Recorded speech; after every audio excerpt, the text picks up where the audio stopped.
Hello, everyone, and welcome to the next segment of the admissions walkthrough video. We're next going to start the application process online. So follow me. I'm going to start new application. I'm going to try for, let's do the fall 2021. And I'm going to choose non-matriculated or English as a second language, that's ESL.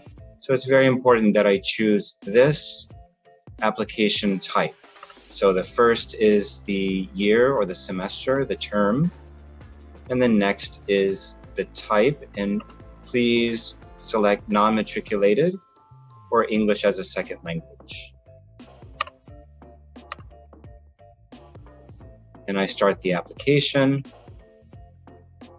I can open the application, and on the left-hand side, you have the different components or the pieces of the application. And the first one is all about you. So I'm going to give, again, this is a test run. So we have test, first name and last name. This is your given name. This is your family name. Right? You can choose gender. I have my birth date in here already. Social Security number is a number that permanent residents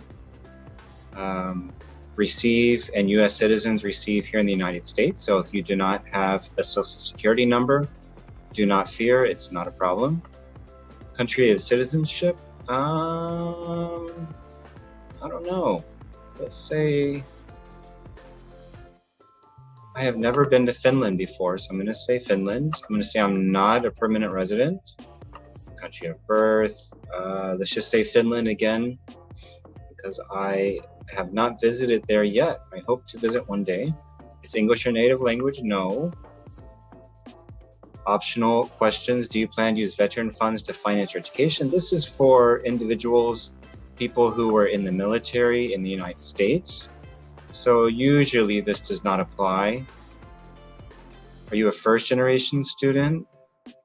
So if you're the first one to attend university in your family, you could say yes. Do you consider yourself to be Hispanic or Latino? I'm going to say no, but you may identify as Hispanic, Latino. Racial categories, if you like. This is optional. I'm going to say white for myself. Religious affiliation, this is optional. I'm going to put, I can't quite see it. Roman Catholic for me. Contact information. Put my phone number in here. Give my mobile number. I believe this is the main number to the university, but you can put in your own number. Remember, if you're doing a country code, then usually you put the plus sign. In the case of the United States, it's 1. Permanent address. This is something to think about.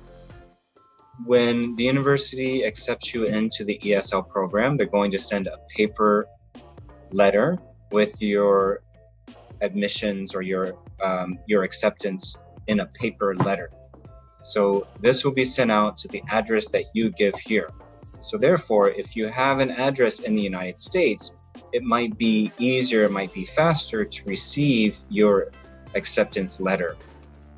On the other hand, if you're going to put an address outside the United States, that's perfectly fine, of course, but also keep in mind that your acceptance notification will come, for right now, if they're being sent out, it will arrive to you in paper form that says, congratulations, we invite you into our ESL program. So my street address here, this is the address of the university. It's usually the number and then the name of the street, the city, the state, in this case is New Jersey. What happens if I change the country? Okay, this is great. All right, so it has actual places. It's country specific. That's terrific. I didn't know that. Okay, good. So when you choose your country, then there are going to be different locations that you can choose. So please try to pick the information that is most accurate. It may not be perfect. The United States, I can do New Jersey. And then the United States, we have postal codes. Usually it's, 5 numbers? Is your mailing address? Yes, that's important, because your mailing address, the university will send a paper acceptance letter to this address. So let's continue. Right, the left-hand side, we're at step number 2, your plans, terms you wish to begin. Fall. This application is for ESL, English as a Second Language. Please choose this one. Academic history. We would like to know your background in schooling and education. So if possible, please provide your high school information or your secondary school information, or it could be a prep school. Or in addition, if you completed an undergraduate degree, that's a 4-year bachelor's degree outside the United States, please give us that. And if you've completed a graduate program, like a master's degree, usually that's 2 years, you can add that also. So I'm going to put add institution. Institution's name is SetonHall University. CEEB is something particular for the United States. So if you do not have a CEEB, it's a code for the United States. If you don't have that, that's perfectly fine. Countries, United States, city, state. When did you attend?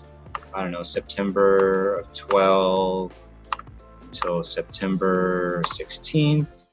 And then level of studies. So high school is secondary. That's usually up until about 18 years old. Undergraduate tends to be 4 years after secondary or after high school. This is post-secondary. And then it could be graduate. So this would be usually a master's degree, maybe a doctorate degree. But graduate degree tends to be 2 years. All right, so let's say undergraduate. And then save. If CEEB is required, you can just put in 0000. And I added one institution. If I want to give another one, if I want to tell my high school, if I want to tell another university, then I can add the institution and then continue the process. Just remember, if you have to give the CEEB and the school is outside the United States, please type 0000. Okay, and then we'll continue. On the left-hand side, disciplinary history. So the university would like to know, have you been expelled or removed from a school in the past? And have you ever been convicted of a felony? A felony means you've been arrested or detained by maybe the police department. And a felony typically is a very serious crime. So let's say no. Additional information, if you have a fee waiver code, you can enter it here. You can type yes and put in the code. There is an application fee, I believe it's $75. And if you have a fee waiver code, then they can remove that charge. So you need a code here. So let's say no. Continue.